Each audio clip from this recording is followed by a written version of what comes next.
2023년 5월 4일입니다. 내일이 어린이날이고 연휴가 시작되죠. 금, 토, 일, 그리고 또 한 3일, 그리고 월요일은 어버이날인데 어쨌든 3일 정도.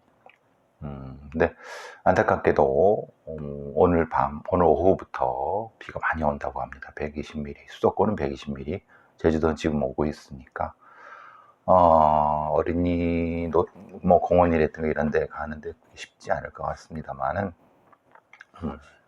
그래도 좋은 추억 만드시기 바랍니다. 좀 전에 태안 여중생 그 폭행 영상이 나오고 있습니다만은 제가 늘 말씀드렸지만은 여중생들이 집단으로 폭행하는 거, 그리고 여중생 고나이들, 그러니까 정확히 여중생이라고 표현한 분은 한 15세, 6세, 7세, 10, 14, 15, 16, 15세를 기준으로 청소년, 중반기 청소년들의 폭력성 부분은 그것이 실제로 그것을 찍어서 다른 타인한테 자신의 우월함을 공개하고 자랑하고 그렇게 또 때리게 만들고, 그러니까 저는 저런 영상이 나올 때마다 항상 주목해야 되는 것은 저 영상을 찍고 있거나 저 영상 뒤에, 저 영상의 카메라를 찍고 있는 사람 뒤쪽, 그러니까 이제 그것을 유도하고 시키고 하고 있는, 혹은 했을 수 있는 그 상황, 이게 중요하다는 말씀을 드렸습니다. 즉, 저 상황은 우리가 눈으로 보는 형태의 폭행과 때리고 뭐 맞고 뭐 이런 형태가 중요한 것이 아니라, 물론 그것도 중요하지만 그 상황을 유도하고 그 상황을 가스라이팅하고 그 상황을 조작한, 통제한, 정확히 통제한 어떤 자들 혹은 어떤 사람들, 그게 나이가 적든 어리든 뭐 대충 동년배이든 아니면 조금 더 많든 그 사람과 사람들, 그 구조를 찾고 그것을 통해서 저 구조를 분쇄해야 된다, 대응해야 된다 라는 말 늘 말씀드렸습니다. 근데 뭐 경찰, 뭐 좀 전에 YTN 뉴스에 나온 것처럼 경찰에 물어보니까 피해 학생 별로 폭력 뭐 크게 다친 것 같지 않다 이렇게 합니다. 어떤 등신이 그런 경찰 놈이 그런 소리를 하는지 참 답답합니다. 당연히 생각해보세요. 이게 그 정도로 발로 밟고 맞았는데 어디가 부러지거나 아니면은 뭐 심각하게 내장이 터지거나 그랬다고 하면 벌써 큰일이 났을 겁니다. 근데 아이들이 어리고 그리고 또 회복력이 크기 때문에 몸싸움 수준에서 조금 더 나가는, 이거 다른 도구가 이용된 게 아니라 그렇기 때문에 그러니까 크게 다치지 않았다고 하는 것은 의학적인, 사후 결과적인 표현인 거고, 그것으로 인한 심리적인 트라우마라든가 그 동영상이 찍히고 있는 구조에 들어갔다는, 피해자가 됐다는, 그 따돌림, 괴롭힘의 대상이 됐다는 거, 그 피해에 대해서 그것이 이 범죄의 핵심인데, 그리고 그렇게 가해자와 피해자가 아니라 가해자를 통제하는, 피해자를 통제. 그리고 물론 그렇게 묻는 기자도 바보 같은 인간들이지만 전혀 그 전문성이라든가 어떤 기자 의식도 없는 인간들이지만 참 한심합니다. 그게 뭐 애 하나를 때리고 뭐 그것을 뭐 공개하고 자랑질하고 이것만으로, 그러니까 범죄를 어떤 측면에서 심도 깊고 근본적으로 예방하고 대응하고 뭐 이런 부분에 대한 전혀 생각이 없고, 때렸고 맞고 그냥 무섭고 뭐 여기 막 공포스럽고 뭐 이걸로 끝나는 저런 기자들이나 저런 경찰들이 왜 필요합니까? 그리고 그것을 분석도 하지 않는, 그것을 하지 않는 우리 사회의 이 천박한 이라는 거 보면 참 한심하다는 말을 하고 싶습니다. 또 하나, 어제 제가 이제 그 주가 조작 SG 증권의 주가 폭락, 정확히는 SG증권은 CFD의 계좌로 이용된 거고, 외국계 계좌로 이용된 거고, 뭐 임창정이 언급되고 있고, 뭐 키움증권이 언급되고 있고, 8개, 뭐 서울도시가스부터 시작 삼철 뭐 이렇게 돼. 오늘 뭐 신장식 뉴스인사의 노영희 뉴스인사의 신장식의 이슈샤마부터 시작해서 어제 최강 시사에, 그리고 뭐 어제 제가 나왔던 뭐 제가 이제 변상욱 기자 앞에서 얘기한, 도대체 이게 어떤 범죄인지를 모르는 거예요. 인지를 못하는 거예요. 그리고 CFD 부분에 있어서 이제 신용거래라고 하는 개념 자체도 잘 모르고, 그리고 이 범죄가 왜 다른 주가 조작 범죄와 차이가 있고, 왜 쟤들이 저런 라모하는 이 주범격인데 그게 주범이 맞는지 모르겠어요. 그리고 키움증권 회장이나 아니면은 이자들이 또 왜 저런 행동을 하는지, 그리고 왜 이게 다단계 사기, 폰지 사기와 연결이 되고, 이것이 왜 장기적으로 유지되고 있고, 그것이 이제 왜 다단계에서 연결될 수 있는가에 대한 범죄적인 분석 자체가 결여되어 있기 때문에, 그건 기본적으로 주가 조작 자체도 수사를 하지 않고, 수사를 했다 하더라도 결국은 뭐 검사놈들이 지들 이익을 위해서 뭐 대충 후려치거나 뭐 바람 빼기 하거나, 이게 지금 연결된 것이 여기까지 온 거다. 그러니까 너무 한심스럽다는 거예요. 그러니까 우리 사회의 범죄자들은 득실거리고, 그리고 그 범죄자들이 새로운 기법을 개발해서 어떻게 하면은 더 많은 사람들한테 더 많은 돈을 뺏어서 돈과 그리고 권력을 잡고 막 그래. 라모하는 회장은 과거 정권의 청와대의 어떤 장모 씨하는 청와대 근무했던 누군가와 연관돼 있다. 연관돼 있을 수 있죠. 왜냐면 그런 자들은 이쪽 정권이건 저쪽 정권이건 계속 힘 있는 자들과 계속 연을 맺으려고 하고, 연예인을 동원해서 이제 사람 모으기 하고, 또 연예인급에 있는 셀럽들 모집하고 전문가라고 하는 것들을 해갖고 다 사람 모아서 장기적으로 계획을 해서 하는 것이 있고, 단기적으로 치고 빠지는 게 있어요. 이건 어떤 겁니까? 그런 부분에 대한 분석이라든가, 그러니까 장기적으로 범죄가 어떻게 이루어지고 단기적으로 어떻게 이루어지는가에 대한 구분. 그러니까 이제 범죄 분석센터라고 하는 것이 꼭 필요하다. 사실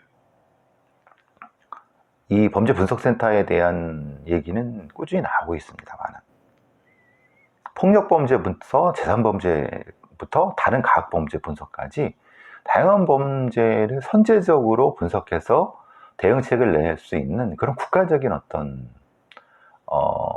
역량이 필요하다.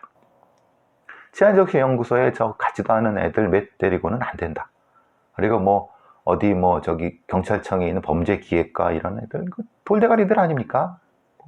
그 범죄가 어디서 벌어지는지도 어떻게 했는지도 모르고 그냥 대충 통계라도 대충 내는 그런 애들. 그게 무슨 그 경찰청이 왜 그런, 물론 걔네들이 거기 있는 거는 좋은 자리 가서 힘들게 일해내고 뭐 책상 물림으로 나중에 쉽게 승진하는 그런 코스로, 그건 뭐 개인의 입신영달을 위해서 하는 거야. 뭐 그렇다고 쳐도 정작 필요한 이런 굉장히 복잡하고 실제로 심층적 연구가 필요해서 선제적 대응과 어떤 인프라가 필요한 부분들이 지금 눈에 막 터지잖아요. 주가 조작부터 가스라이팅 범죄부터 시작해서 소위 말하는 촉법소년 관련된 청소년 범죄부터 시작해서 다중 재난 대응이라든가, 이게 범죄와 어떤 거 사이에 있는 거, 이런 것들 전혀 마약 부분은 말할 것도 없죠. 마약은 이미 대응이 늦었죠. 도대체 경찰청에 경찰청 안에 처박혀서 갖고 먹고 노는 애들은 도대체 왜 필요한 겁니까? 제가 늘 말씀드렸지만은 경찰청의 총경 이상급 반을 잘라갖고 그걸 연구 역량으로 투입해. 검사들 반을 잘라서 거기에 관련된 직접적인 수사라든가 대응, 이런 거에 대응, 현장 중심의, 그리고 실제적으로 범죄에 즉각적으로 대응할 수 있는 여러 가지 그런 이 부분들이 필요한데, 어쨌든 그건 뭐 장기적인 거라 하더라도 지금 이 SG증권 부분에서도 그렇지만 전문가들이라고 하는 자들도 맥락을 못 잡고 있거나, 아니면은 알면서도 눈을 감고 있거나, 저는 후자도 충분히 가능하다고 봅니다.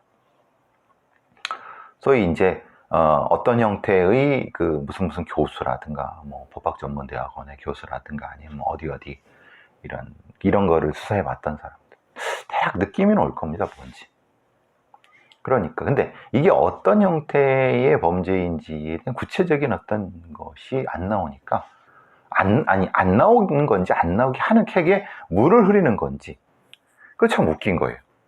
그러니까 주가조작수법의 종합판이고 교묘해진 부분인데, 그럼 정확히 이 부분을 분석해서 어디 문제고, 근데 만약에 이렇게 분석하고 이렇게 나오게 되면 검찰이 수사를 안 할 수가 없는 상황이 벌어지니까 검찰의 입장에서는 더 쫄릴 수 있는 거죠. 사실은 그렇게 수사하고 싶지 않고, 뭐 이원석이 검찰총장이야 뭐 발본색을 하라고 하지만, 실제로 검찰이라고 하는 애들이 이 주가 조작을 이렇게 쭉 쫓아가서 하는 부분, 이런 형태로 추적해 갖고 이 하는 부분에 대해서 성공한 적이 있느냐. 이번 같은 경우는 사실 2007년도에 루보 사태와 거의 닮은 꼴입니다.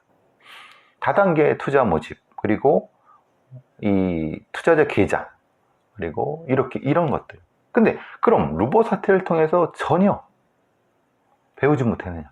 이렇게 말하자면, 루보 사태의 어떤 그런 범죄적 수법이 이미 노출이 됐다고 하면, 그걸 치밀하게 연구해 갖고 대응을 했어야 되는데 전혀 그런 거 안 하니까 또 똑같은 게 반복되는 거 아니에요.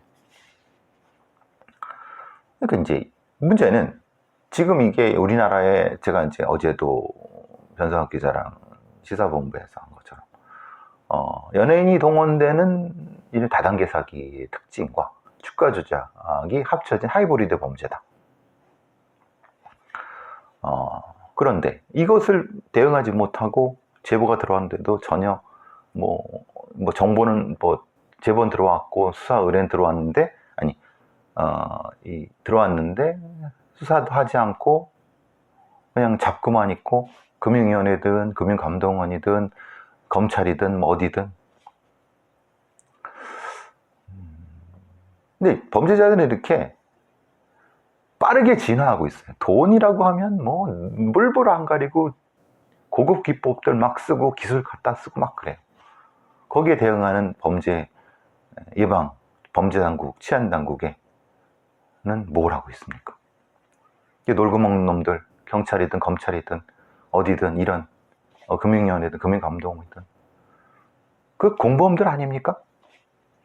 어차피 지들은 여기에 큰 손해 안 보고, 자기들 어차피 터지면 그 뒤처리하는데 자기들이 튀어대니까 너무나 한심스럽다는 거예요. 지금 방식으로의 다양한 형태의 이 범죄가 고도화되고 치밀화되고 있고 체계화되고 있는데, 거기에 대응하는 당국의 역량은 너무나도 처참하다. 그게 제 결론입니다. 이게 이래갖고 시민들 지킬 수 있겠습니까? 좀 한심한 마음이 들어서 어제도 시사본부에 그런 얘기를 해봤지만은, 그럼 진짜 배우는 누굴까요? 어제 변상욱 기자가 저한테 묻더라고요. 키움증권 회장? 아니면 지금 라모 하는 애? 아니죠. 사실은 그 뒤에 누군가가 있는 거죠. 아니면 누군가가, 대부분은 이제 소위 말하는 사모펀드라든가 이런 걸 막대하게 운영하고 있는 검은 손에 있는 뒤에 어떤 놈들이거나 놈이거나, 검은 머리 한국인이거나 이런, 그러니까 다양한 방식으로 돈을 기획해서 이 바지들 내세워서 먹고 먼저 튑니다. 왜? 거래소나 금융이나 이런 검찰이나 경찰이 뭐가 약한지 뻔히 알고 있거든요. 왜냐하면 거기서 근무한 애들이거나 거기 일하는 애들이랑 그거를 잘하는 애들이 거기에 들어가 있기 때문에 당연한 겁니다. 이따위로 하면은 대한민국, 이게 그래서 대한민국의 자본시장을 아무도 신뢰하지 않지 않습니까? 전세사기 어떻습니까? 도박 어떻습니까? 마약 어떻습니까? 도대체 치안당국이 하는 일이 뭐죠? 아니면 이 대응당국이? 기가 막히죠? 그죠?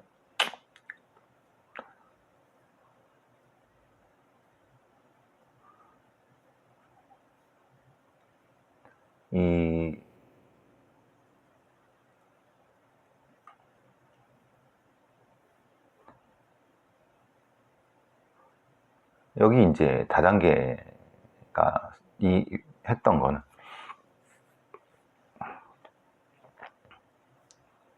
소위 이제 그 신용거래로 계좌를 만든 겁니다. 그러니까 이제 말하자면 A란 사람의 계좌를 이용해서 돈을 빌려갖고 투자를 한 겁니다. 1인 매매가 위험하죠. 왜? 그럼 만약에 손해보거나 문제가 생겼을 때 이 계좌 주인이 독박 쓰는 겁니다. 그게 한둘이도 아니에요. 그러니까 이게 이제 이 수법의 핵심적인 부분이죠. 예전엔 전주가 했던 걸 이제는 이런 방식의 계좌 모집으로 하는 거. 상상도 못하는. 근데 사실 루보 사태 이미 그 전조가 있었던 거. 그냥 다 빚쟁이들 만드는 거죠. 자, 부산 돌려차기 사건 팟빵에서도 했죠. 당시 현장에 출동했던 경찰관이 법정 증언을 했는데 피해자 바지가 지퍼가 열려 있었고 피해자의 신발이 가지런히 놓여 있었다 옆에. 그러니까 이놈이 실제로는 이 신발을 거기다 갖다 놓은 거죠. 그러니까 상당히 지구대에 있던 이 경찰을 보기에 복도에 피가 많이 있었고 피가 줄줄 흘렀고 엘리베이터도 피가 있었고 주변에 바지 지퍼가 내려가 있었고 그리고 이 언니, 말하자면 이 피해자의 언니라고 하는 사람이 친언니가 바지 오줌을 이 피해자분이 소변을 많이, 왜냐면 충격을 많이 받았을 테니까. 근데 그 안에 속옷이 밑으로 되어 있다. 그럼 성범죄가 명확한데, 그런데 저는 이제 이 황당한 게 이겁니다. 이 서면지구대 경찰이란 이 경찰은 아니 피를 많이 흘렸고 바지가 내려가 있었고 많이 내려가 있었고 지퍼가 열려 있었다. 그리고 그 상황에서 이 친언니의 그 병원에서의 상황을 보면 속옷도 내려가 있었다고 하면은 이것이 분명히 성범죄일 가능성을 아니 경찰이 아니라도 충분히 인식했다고 하면 바로 성범죄 검사를 의뢰하거나 바로 걸렸어요. 안 됐어요. 이제 와서 DNA 검사를 한다는 거예요. 그럼 이 서면에 지구대에 있는 이 경찰에는 도대체 뭐 하려는 겁니까? 그리고 그것이 기소조차 되지도 않았어요. 그러니까 그 성범죄 관련돼 갖고. 그러니까 말하자면 이것이 문제가 되니까 뒤늦게 뭐 수사한다 뭐 하는데 초동 조치가 대단히 잘못됐다.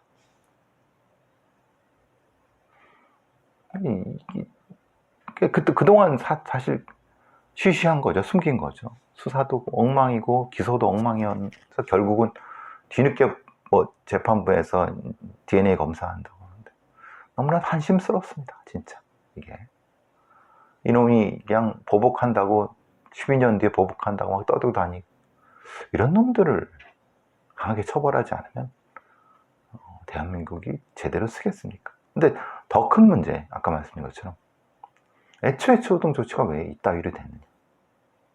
너무 한심스럽죠.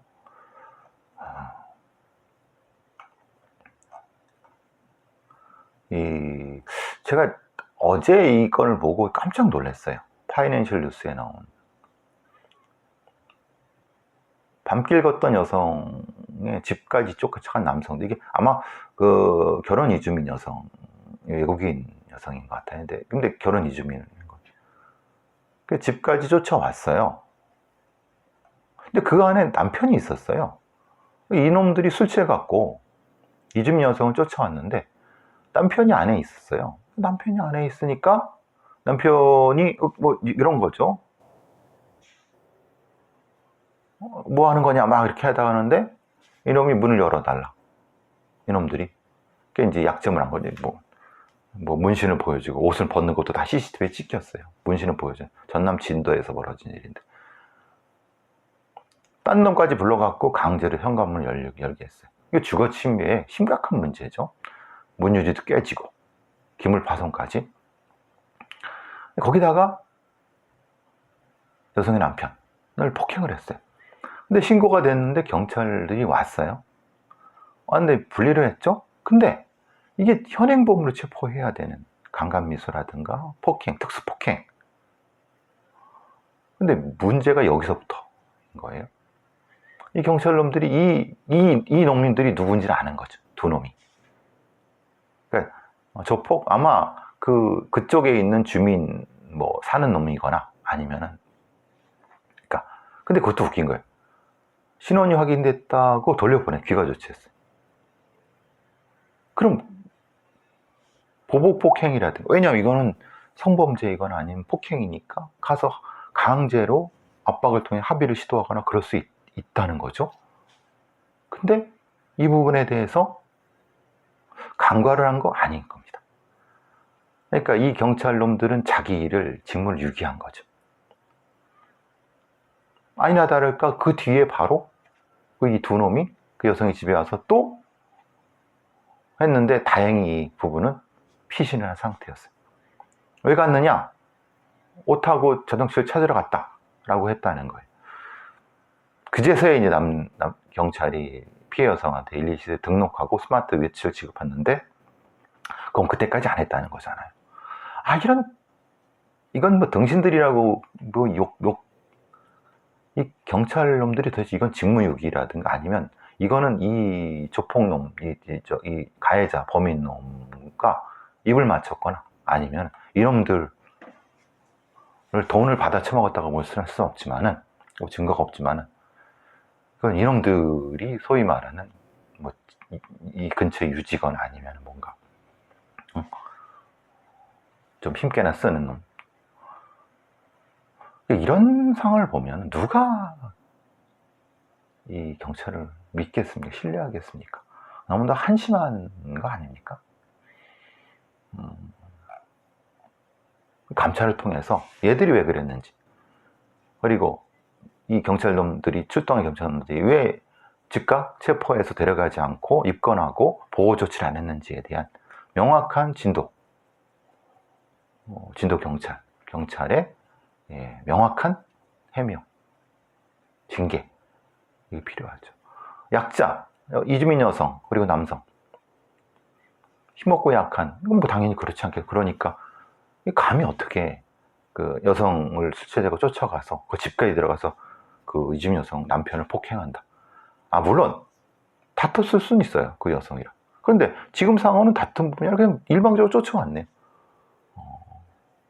그러면 이게 성범죄? 도대체 이게 너무 한심한스러운 거예요. 이런 경찰놈들이 왜 필요하죠? 당장 옷을 벗겨서 파면시켜버려야죠. 이게 참 한심합니다.